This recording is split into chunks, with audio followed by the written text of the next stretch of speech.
ខ្ញុំចង់បើហើសំឡេងខ្ជាក់តាមម៉ៃក្រូហ្វូនរៀបរាប់ដំណើរជីវិតពិតខ្ញុំធ្លាក់ដល់លេខ0ម៉ែគាត់ដាក់ឈ្មោះក្រៅ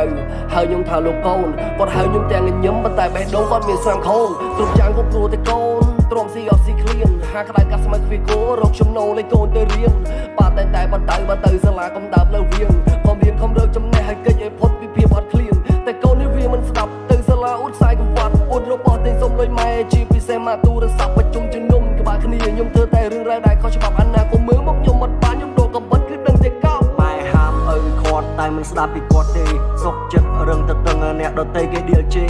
កុំយកគំរូតាមខ្ញុំវាគ្មានកំណើតទេរឿងទៅតឹងទៅទើសទៅតែយើងក្រោយបាត់ដៃនេះទៅទេគុំស្លាប់ដូចជាគួរត្រូវរស់ឲ្យដូចជាផ្កាយមានផ្លូវយើងត្រូវតែដើរទោះបីផ្លូវមួយនេះវាឆ្ងាយទោះជាផ្លូវមួយនេះមានចម្ងាយរាប់លានម៉ាយក៏ត្រូវតែបន្តកុំបំពុលដល់អ្នកម្ដាយខ្ញុំចង់បើហើសំឡេងខ្ជាក់តាមម៉ៃក្រូហ្វូនរៀបរាប់ដំណើរជីវិតពិតខ្ញុំធ្លាក់ដល់លេខ0ម៉ែគាត់ដាក់ឈ្មោះក្រៅ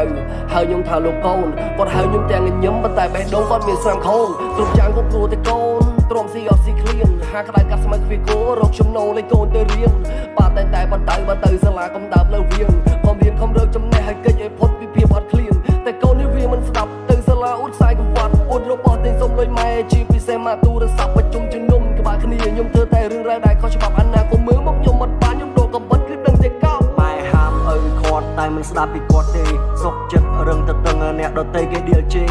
កុំយកគំរូតាមខ្ញុំវាគ្មានកំណើតទេរឿងទៅតឹងទៅទើសទៅតែយើងក្រោយបាត់ដៃនេះទៅទេគុំស្លាប់ដូចជាគួរត្រូវរស់ឲ្យដូចជាផ្កាយមានផ្លូវយើងត្រូវតែដើរទោះបីផ្លូវមួយនេះវាឆ្ងាយទោះជាផ្លូវមួយនេះមានចម្ងាយរាប់លានម៉ាយក៏ត្រូវតែបន្តកុំបំពុលដល់អ្នកម្ដាយ